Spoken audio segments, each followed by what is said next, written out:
Hello everyone, स्वागत है आप सबका आज के करंट अफेयर एनालिसिस लेक्चर में, जिसमें Indian express, PIB and other sources से ली गई न्यूज़ को होलिस्टिकली एनालाइज किया जाएगा आपके प्रीलिम्स, मेंस एंड इंटरव्यू को ध्यान में रखते हुए। ये लेक्चर आपके UPSC and state PCS exams के लिए उपयोगी साबित होगा। लेक्चर से रिलेटेड वैल्यू एडिशन की पीडीएफ टेलीग्राम चैनल पर मिल जाएगी, जिसकी लिंक मैं नीचे डिस्क्रिप्शन बॉक्स में दूंगी। वहाँ जाना है, ज्वाइन करना है डेली करंट अफेयर की पीडीएफ्स के लिए। स्टार्ट करते हैं आज का लेक्चर भी एक मोटिवेशनल कोट से। Life has no limitation except the ones you make, यानी कि आप अपने लिए बैरियर्स खुद बनाते हैं। ठीक है, लाइफ नहीं बनाती बैरियर्स। आप जैसे कि लेज़ी हो रहे हैं या फिर प्रोक्रेस्टिनेट कर रहे हैं, ये कुछ नहीं है, ये सिर्फ बैरियर है जो आपके द्वारा खुद बनाया गया है। ठीक है, इन्हीं बैरियर्स को आपको हटाना है अपनी प्रिपरेशन से, अपने जीवन से। मैं महिमा मिश्रा प्रेजेंट करती हूँ आज का Indian express newspaper analysis. Index देखते हैं क्या पढ़ना है और क्यों पढ़ना है। आर्टिकल 370 का जो एब्रोगेशन हुआ था उसे कॉन्स्टिट्यूशनली वैलिड कहा है सुप्रीम कोर्ट ने। ये बहुत बिग न्यूज़ है। ठीक है, इंटरव्यू पॉइंट ऑफ व्यू से बहुत इंपॉर्टेंट हो जाता है। कॉन्स्टिट्यूशनल प्रोविजंस इससे रिलेटेड पढ़ेंगे। वहाँ पे सुप्रीम कोर्ट ने प्रेसिडेंट रूल का भी जिक्र किया है, पढ़ेंगे। एस आर बुमाई केस भी आपके जीएस पेपर 2 मेंस के लिए इम्पॉर्टेंट हो जाता है। Global river cities alliance COP28 हो रहा है दुबई में। वहाँ पे ग्लोबल ये इंडिया लेड इनिशिएटिव है। ग्लोबल रिवर सिटीज़ अलायंस पढ़ना इंपॉर्टेंट है आपके वन लाइनर करंट अफेयर के लिए या फिर प्रीलिम्स के लिए पूछा जा सकता है कि ये कहाँ पे लॉन्च किया गया है या कौन से मल्टीलेटरल प्लेटफॉर्म पे लॉन्च किया गया है। Old pension scheme and new pension scheme case से रिलेटेड आरबीआई ने एक रिपोर्ट जारी की है, जिसमें आरबीआई ने कहा है कि अगर ओल्ड पेंशन स्टेट में जा रहे हैं कुछ लोग, अगर वो जाएंगे तो क्या होगा, फिस्कल डेफिसिट बढ़ेगा उनके ऊपर। तो स्टार्ट करते हैं आज की पहली न्यूज़ से। 5 जज bench unanimously uphold article 370 abrogation and of Jammu and Kashmir special status. वो जो स्पेशल स्टेटस था ना कि अपना कॉन्स्टिट्यूशन अलग होगा, वहाँ का अलग होगा, तो वो चीज़ अब एंड कर दी गई है। जो सरकार ने 5 अगस्त 2019 को किया था, उसे कॉन्स्टिट्यूशनली संवैधानिक तौर पे उसे वैध करार किया गया है, वैलिड कर दिया गया है। ठीक है, बहुत इम्पॉर्टेंट है ये आपके जीएस पेपर 2 के लिए एंड इंटरव्यू के लिए। In a landmark ruling Monday, Supreme Court unanimously approval दे दी है मोदी गवर्नमेंट के जो 2019 में उन्होंने क्या किया था, आर्टिकल 370 ऑफ द कॉन्स्टिट्यूशन को एब्रोगेट करने की बात जब कही थी। ये एक हिस्टोरिक वर्डिक्ट कहा है पीएम नरेंद्र मोदी ने। ये वाली लाइंस आपके एसए के लिए इम्पॉर्टेंट है, इसीलिए मैंने ये हाईलाइट की है। Not just a legal judgment, उन्होंने बोले कि ये सिर्फ लीगल जजमेंट नहीं है, ये एक होप का बीकन है। मीन्स वो होता है ना, एक उम्मीद की किरण है ये। Promise a brighter future and a testament to our collective resolve to build a stronger and more united India. ये वाले कीवर्ड्स होते हैं ऐसे में, लिखने हैं आप सबको। ठीक है, बस यूटिलाइजेशन आना चाहिए। यहाँ पे ये जो अपोजिशन है वो उनका वही हाल है जो अभी थंबनेल में सलमान खान का था कि विल फाइट कंटिन्यू, कोई वर्डिक्ट फाइनल नहीं होता। हम जो जम्मू कश्मीर के जो लोग हैं उनके राइट्स का हम उल्लंघन नहीं होने देंगे। ठीक है, अब जजेस ने जो ये कहा है ना कि ये कॉन्स्टिट्यूशनली वैलिड है, तो जो ह्यूमन राइट वायोलेशंस हो रहे थे उस पर भी एक कमेटी बनाने को ओपिनियन दिया गया है कि आप एक कमेटी का गठन कीजिए, जिससे जो ह्यूमन राइट वायोलेशंस हो रहे हैं, जो ह्यूमन के अधिकारों का मतलब उल्लंघन हो रहा है, उन पे जांच करे और जो कल्प्रेट है उन्हें सज़ा दे। ठीक है, तो यानी कि हमारी जो जुडिशरी है वो भी बिल्कुल आंख बंद करके फैसले नहीं ले रही है। In ruling that parliament can effectively, Supreme Court ने बोला क्या है, अगर प्रेसिडेंट रूल है तो पार्लियामेंट इफ़ेक्टिवली चेंज कर सकता है उसका, यूनिलेटरली चेंज कर सकता है।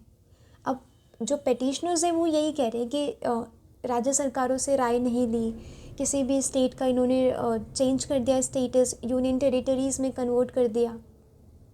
ठीक है, तो सुप्रीम कोर्ट यहाँ पे कहते हैं कि अगर प्रेसिडेंट रूल है तो ये चेंज किया जा सकता है यूनिलेटरली। आपको इंटरव्यू में सुप्रीम कोर्ट के साथ जाना है, ठीक है। Article 3 of the constitution that deals with the formation of states and alteration of areas, ये इम्पॉर्टेंट है, पूछा जा सकता है और बहुत ही सिंपल एंड बेसिक आर्टिकल है कॉन्स्टिट्यूशन का, ठीक है, याद रखना है। नेम जो हो सकते हैं उसे चेंज किया जा सकता है, बाउंड्रीज चेंज की जा सकती है। That requires the president to necessarily refer such a law to the state legislature concern for expressing its views, ठीक है। ये पार्लियामेंट इनकी अल्टरेशंस करती है। In the case of Jammu and Kashmir, president refer to the Jammu and Kashmir reorganisation bill 2019, इसके तहत उसका जो स्टेटस है वो चेंज कर दिया गया, ठीक है। अब यहाँ पे कुछ कॉन्स्टिट्यूशनल प्रोविजंस हैं जो पढ़ लेने इम्पॉर्टेंट है। Article 1 of the constitution of India क्या कहता है? Part 3 states, Jammu and Kashmir part 3 में मतलब पार्ट 3 में नहीं था बिफोर 2019, ठीक है। यहाँ पे क्या बोला आर्टिकल 1 ने? इंडिया क्या है? यूनियन ऑफ स्टेट्स है और पार्ट 3 में स्टेट्स आते हैं, ठीक है। और जम्मू एंड कश्मीर स्टेट में नहीं था बिफोर 2019। अब यहाँ पे जम्मू एंड कश्मीर का जो कॉन्स्टिट्यूशन कह रहा है वो भी बहुत इंपॉर्टेंट हो जाता है आपके इंटरव्यू में आर्ग्यूमेंट को प्रेजेंट करने के लिए। Section 3 of the constitution of Jammu and Kashmir declare that Jammu Kashmir ये एक इंटीग्रल पार्ट है इंडिया का, और इस सेक्शन 3 में कोई अमेंडमेंट नहीं किए जा सकते। ये जम्मू कश्मीर का खुद का कॉन्स्टिट्यूशन कहता है। अगर हमारा इंटीग्रल पार्ट है तो वो इंडिया में ही आएगा। सेक्शन 147 क्या कहता है कि सेक्शन 3 में कोई अमेंडमेंट नहीं किया जा सकता, ये प्रोहिबिट किया गया है। अब यहाँ पे क्या था कि पेटिशनर्स कह रहे हैं कि यहाँ पे प्रेसिडेंट रूल है तो मतलब आप कुछ भी करेंगे, ठीक है। सुप्रीम कोर्ट ने कहा है कि एसआर बोमई केस में मैंने कहा था कि जो प्रेसिडेंट रूल है ना वो जुडिशियल रिव्यू के बियॉन्ड नहीं है। हम जुडिशियल रिव्यूज़ में कर सकते हैं, देख सकते हैं कि प्रेसिडेंट रूल मैलाफाइड इंटेंशन से तो नहीं लगाया गया है, क्योंकि एसआर बोमई केस में क्या हुआ था, प्रेसिडेंट रूल ना मैलाफाइड इंटेंशन से लगाया गया था। अब यहाँ पे सुप्रीम कोर्ट ने बोला है कि अगर मैलाफाइड इंटेंशन नहीं है तो प्रेसिडेंट पार्लियामेंट जो चाहे करे, क्योंकि वहाँ पे प्रेसिडेंट रूल था और ये कॉन्स्टिट्यूशनली वैलिड है। एसआर बोमई केस बहुत इंपॉर्टेंट केस है आपके जीएस पेपर 2 के लिए, पॉइंट आउट किया जाता है, ये मेंशन किया जाता है केस फेडरलिज्म में, ठीक है। यहाँ पे क्या हुआ था, 9 जज bench of supreme court interpreted article 356 में क्या है, प्रेसिडेंट रूल है कि अगर कॉन्स्टिट्यूशन जो स्टेट की जो कॉन्स्टिट्यूशनल मशीनरी है वो अगर कॉन्स्टिट्यूशन के अकॉर्डिंग नहीं चल रही है तो क्या होगा, प्रेसिडेंट रूल लग जाएगा। Article 356 contains provisions in failure of the constitutional machinery in states, बहुत इंपॉर्टेंट एक रीज़न है। आपको ये सारे पॉइंट आउट करने हैं कि सुप्रीम कोर्ट ने एसआर बोमई केस को देखते ही ये रूलिंग दी है, ये वर्डिक्ट दिया है।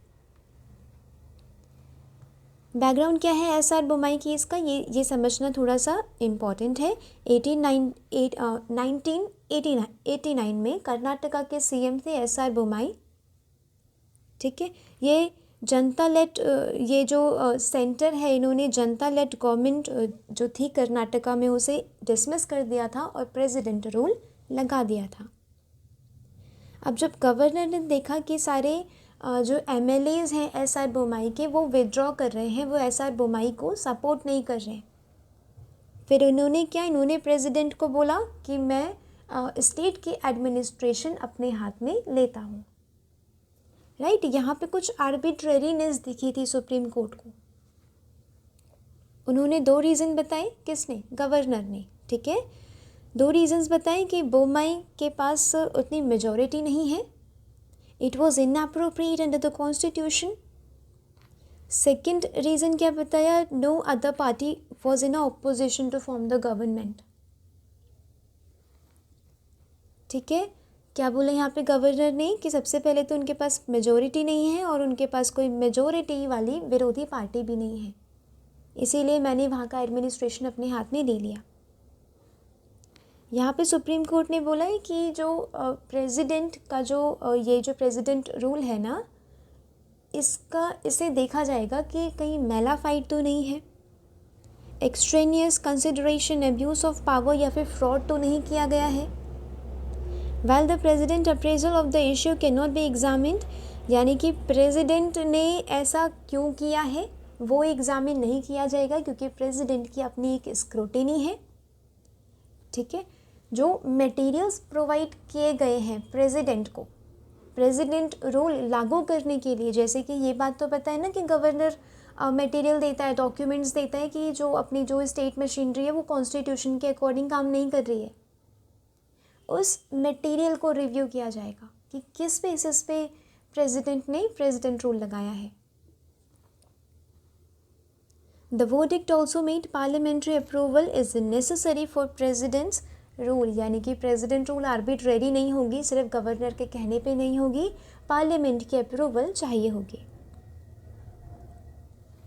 पार्लियामेंट का प्रोक्लेमेशन हो गया तभी ये प्रेसिडेंट रूल को लागू किया जा सकता है।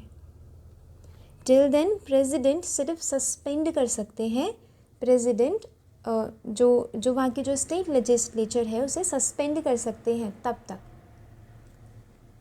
If the parliament did not approve, अगर पार्लियामेंट ने अप्रूव नहीं किया तो जिस सरकार को सस्पेंड किया गया था वो दोबारा से कारगर हो जाएगी, दोबारा से कार्यरत हो जाएगी।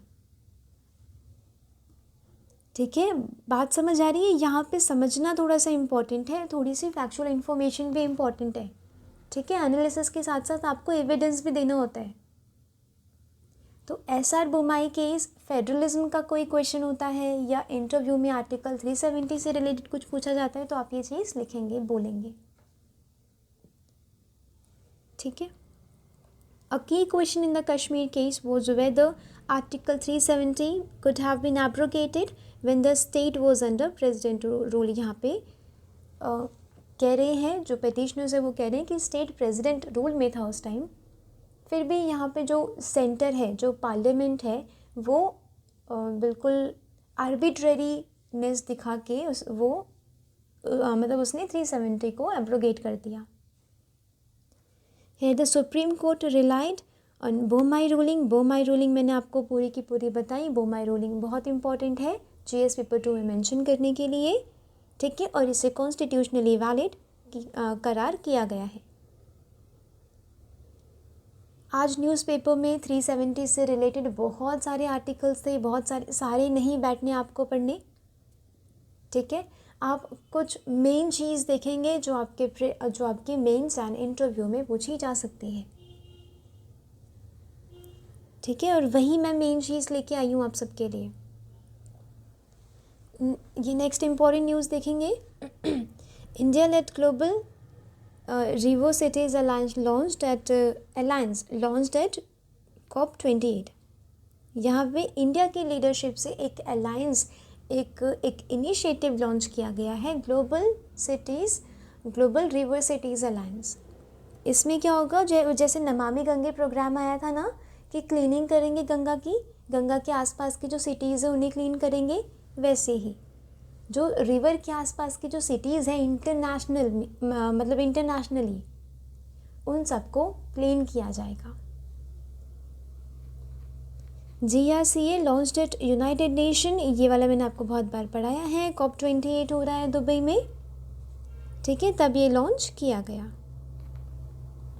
The launch of GRCA signifies a moments step in global efforts, ये वाला बहुत इम्पॉर्टेंट है। अगर GS पेपर 3 में रिवर क्लीनिंग में आप कुछ लिख रहे हैं या आप इनिशिएटिव दिखाएंगे एक ग्लोबल लीडर के रूप में, अगर आप इंडिया को स्थापित करेंगे तो क्या दिखाएंगे आप? ये चीज़ दिखाएंगे कि रिसेंटली अभी ग्लोबल रिवर सिटीज़ अलायंस भी लॉन्च किया गया।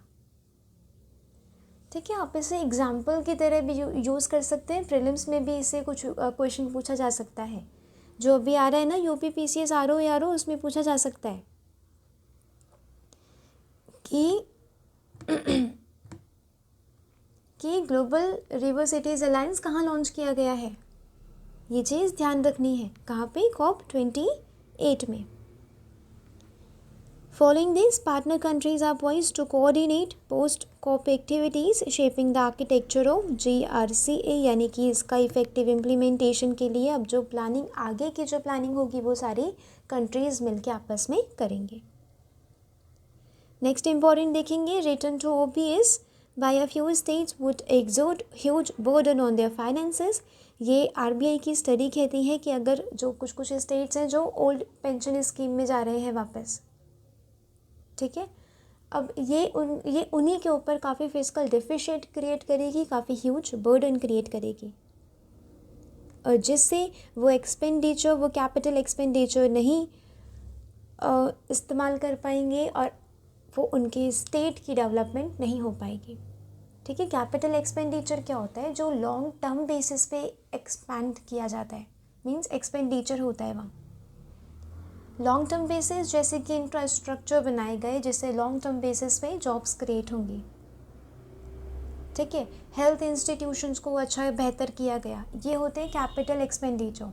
आप कैपिटल लगा रहे हैं एक लॉन्ग टर्म के लिए। ठीक है, अब यहाँ पे new and old pension scheme को पढ़ना और डिफरेंस, उनके बीच का डिफरेंस समझना इम्पॉर्टेंट हो जाता है। ये थोड़ा सा डाटा इम्पॉर्टेंट है GS पेपर 3 में पॉइंट आउट करने के लिए। State envisage a continuation of prudent fiscal management for 2023 to 24। consolidated gross fiscal deficit कितना है? 3.1% ऑफ GDP। ठीक है, ये चीज़ ध्यान रखनी है, पॉइंट आउट करनी है GS पेपर 3 में। स्टेट की total outstanding liability 27.6% of GDP। Outstanding liability में remain higher than 30% of gross state domestic product. ठीक है, यहाँ पे थोड़ा बहुत डाटा था सिर्फ। यहाँ पे RBI ने बोला है कि नॉन टैक्स रेवेन्यू आप इंक्रीज़ करने की कोशिश कीजिए, जैसे कि इलेक्ट्रिसिटी, वाटर और अदर पब्लिक सर्विसेज है ना, आप उन पे यूज़र चार्ज लीजिए।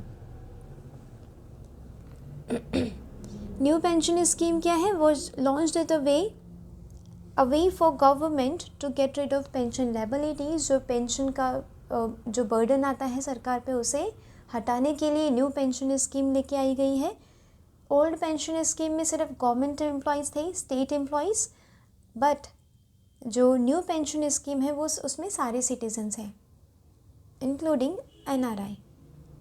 According to the news report that cited research from early 2000s that India's pension debt was reaching uncontrollable level। जैसे कि जो पेंशन डेट है वो कंट्रोलेबल लेवल से बाहर हो रहा है धीरे धीरे, तो सरकार ने सोचा कि इसे हटा ही दिया जाए। और introduction of NPS, the central civil service pension rule 1972 को अमेंड किया गया था। अगर क्वेश्चन आता है कि डिफरेंस बताइए old pension scheme and new pension scheme, कैसे दोनों अलग हैं और कैसे ये ज़्यादा से ज़्यादा लोगों को फ़ायदा दे सकती है, आप उसमें ये पॉइंट आउट करेंगे जब इंट्रोडक्शन स्टार्ट करेंगे कि न्यू पेंशन स्कीम ना इस रूल को अमेंड करके लाया गया। इम्प्लीमेंट एंड रेगुलेट किया जाएगा by pension fund regulatory and development authority in the country. याद रखना है, वन लाइनर फैक्ट है। नेशनल पेंशन सिस्टम ट्रस्ट बनाया जाएगा, registered owner of all assets under NPS। Features क्या होंगे? ऑल सिटीजन, ये बात ध्यान रखनी है। All citizen model of NPS allows all citizens of India including NRI। जो एजेड हैं बिटवीन 18 to 70 वो ज्वाइन कर सकते हैं NPS। In this NPS those employed by the government. ठीक है, यानी कि यहाँ पे जो कर्मचारी हैं ना, उनकी तरफ से भी कंट्रीब्यूशन मांगा जा रहा है। 10% कंट्रीब्यूट करना है, और जो एम्प्लॉयर्स हैं, जो गवर्नमेंट एम्प्लॉयर्स हैं, वो कंट्रीब्यूट करेंगे 14%। और जो गवर्नमेंट एम्प्लॉयज़ हैं, जो कार्यरत हैं, जो कर्मचारी हैं, वो कंट्रीब्यूट करेंगे 10%। ये थोड़ा सा बेसिक डिफरेंस याद रखना है। 2019 finance ministry said that the central government employees have the opting for the pension funds और इन्वेस्टमेंट पैटर्न, कि वो अपने हिसाब से इसमें इन्वेस्ट कर सकते हैं। रिटायरमेंट के टाइम पे they can withdraw 60% of the corpus जो टैक्स फ्री होगा। बाकी का 40% इन्वेस्ट किया जाएगा एन्यूटीज़ में, जिसमें टैक्स लगाया जाएगा। ठीक है, एन्यूटीज़ में इन्वेस्टमेंट मांग रही है सरकार। ठीक है, कि 40% एन्यूटीज़ में इन्वेस्ट करना है। इवन प्राइवेट इंडिविजुअल्स भी जा सकते हैं इसमें, स्कीम में, not only government employees. Unlike OPS, यहाँ पे एक इशू देखा जा रहा है कि ये एम्प्लॉयज़ से ही पैसा मांग रहे हैं। ठीक है, कि डिपॉजिट करो 10% ऑफ द बेसिक पे along with the DNS allowances. DNS allowance कहते हैं महंगाई भत्ता। उसके साथ साथ जैसे कि महंगाई बढ़ती जा रही है ना, वैसे वैसे क्या होगा, ये वो जो इसका रेट है ना, वो हाइक होता जाएगा। इसीलिए लोग इसमें इश्यूज देख रहे हैं। ओल्ड पेंशन स्कीम क्या थी, जिसमें जो लास्ट ड्रॉन सैलरी है ना, जो आखिरी बार सैलरी निकाली गई थी, उसका 50% होगा। उसका 50% जो एम्प्लॉयज़ हैं, जो स्टेट एम्प्लॉयज़ हैं, वो निकाल सकते हैं। वहीं एनपीएस जो न्यू पेंशन स्कीम है, ये डिफाइंड कंट्रीब्यूशन है। डिफाइंड कंट्रीब्यूशन की इतना एम्प्लॉयर्स करेंगे, इतने एम्प्लॉयज़ करेंगे। 10% of the basic salary DNS allowances with the matching contribution from the state government। Matching contribution यानी कि इतना ही लगभग कंट्रीब्यूट किया जाएगा स्टेट गवर्नमेंट की तरफ से। ठीक है, वो बताया ना भी 10% गवर्नमेंट एम्प्लॉयज़ करेंगे और 14% गवर्नमेंट एम्प्लॉयर्स करेंगे। ठीक है, तो थोड़ा बहुत याद रखना है, ये इंटरव्यू में पूछा जा सकता है। आपके पास कुछ फैक्चुअल इन्फॉर्मेशन इससे रिलेटेड होनी चाहिए। ठीक है, तो ऐसे करते हैं न्यूज़पेपर का एनालिसिस कि आपने एक पर्टिकुलर न्यूज़ पढ़ी और आपने उसे इन डेप्थ एनालिसिस किया कि क्या मेरे प्रीलिम्स के पॉइंट ऑफ व्यू से इम्पोर्टेंट हो सकता है, मेंस से हो सकता है, या इंटरव्यू से हो सकता है। ठीक है, और सुपरफिशियली आप न्यूज़पेपर पढ़ते जाएंगे तो वो 15 मिनट्स में कंप्लीट हो जाएगा, बट नहीं, इन डेप्थ एनालिसिस ही है जो न्यूज़पेपर को आपकी प्रिपरेशन का एक इम्पॉर्टेंट हिस्सा बनाता है। ठीक है, तो मिलते हैं कल। लेक्चर से रिलेटेड वैल्यू एडिशन की पीडीएफ टेलीग्राम चैनल पर मिल जाएगी, जिसकी लिंक मैं नीचे डिस्क्रिप्शन बॉक्स में दूंगी। वहाँ जाना है, ज्वाइन करना है डेली करंट अफेयर के पीडीएफ्स के लिए। ये आपको आज ही नोट कर लेना है। जो भी मैंने इंपॉर्टेंट कॉन्स्टिट्यूशनल प्रोविजंस बताए हैं, एसआर बोमाई की इसका जिक्र हुआ है, प्रेसिडेंट रूल का जिक्र हुआ है, बहुत इंपॉर्टेंट चीज़ें हैं ये। ठीक है, लिख लेनी है अपने नोट्स में। और ये पीडीएफ आज खुलनी चाहिए और आज ही बंद हो जानी चाहिए, ताकि आपके पास खुद के बनाए हुए नोट्स हों जो एग्ज़ाम के 2 दिन पहले भी रिवाइज़ किए जा सके। तो मिलते हैं कल। Thanks for watching. Thank you so much.